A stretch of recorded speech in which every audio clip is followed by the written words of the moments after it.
Taking strong exception to the Congress's Punjab in charge Harish Rawat's remarks that Captain Amrinder Singh seems to be under some kind of pressure, the former Chief Minister replied to Rawat's claims and allegations, saying that it were outrageous.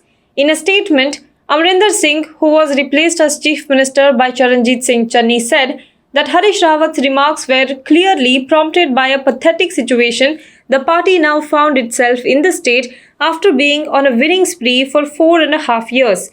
We spoke just a day before the CLP, that is the Congress Legislature Party meeting, was called. Rawat told me that there was nothing in the works and even claimed that he had not seen any letter sent by 43 MLAs. I am shocked at the blatant way in which he is now lying about this, the former Chief Minister said, referring to a meeting of the Congress MLAs before he was asked to resign from the post of Punjab Chief Minister. Charanjit Singh Channi, in his first meeting with the Prime Minister Narendra Modi today, after becoming Punjab Chief Minister, asked the centre to withdraw the 3 controversial farm laws against which thousands of farmers, mostly from Punjab and Haryana, have been protesting for nearly a year. Channi, who replaced Captain Amrinder Singh, also requested the Prime Minister to withdraw the centre's decision to postpone the paddy procurement in the largely agricultural state from today. Agriculture is our main source of income. I have asked the Prime Minister to help find a solution to the deadlock with the farmers who are also protesting against the 3 controversial farm laws. This is what Channi told reporters after the meeting. Channi had on Tuesday asked the centre to withdraw its letter on changing the date to start the paddy procurement from October 1st to October 11th. Delhi University has released a consolidated first cut-off list for arts and science undergraduate courses in its various colleges. Hansraj College and Jesus and Mary College have recorded 100% cut-off marks in their computer science and psychology courses respectively. Apart from them, several other colleges recorded very high cut-off marks due to the record high number of applicants this year and high class 12 marks, among other reasons. Those whose marks are equal to or more than the cut-off marks will be able to apply.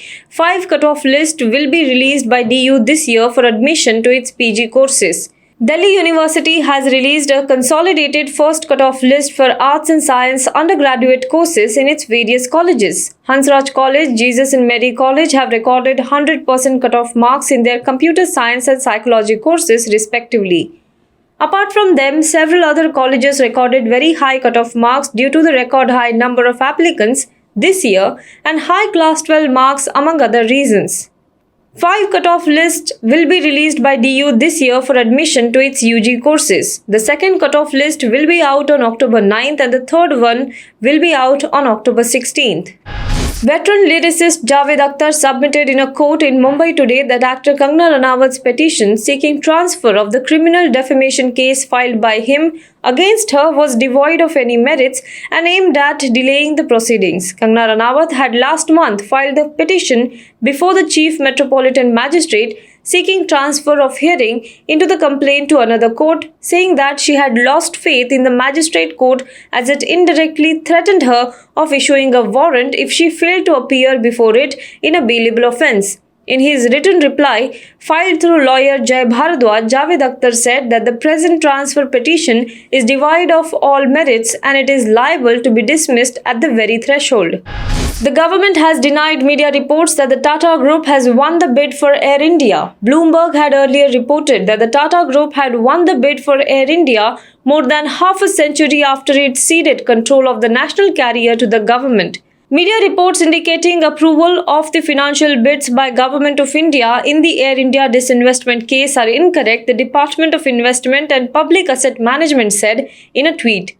Tata Group and SpiceJet chairman Ajay Singh, in his private capacity, had bid for debt-laden state-run airline Air India earlier this month.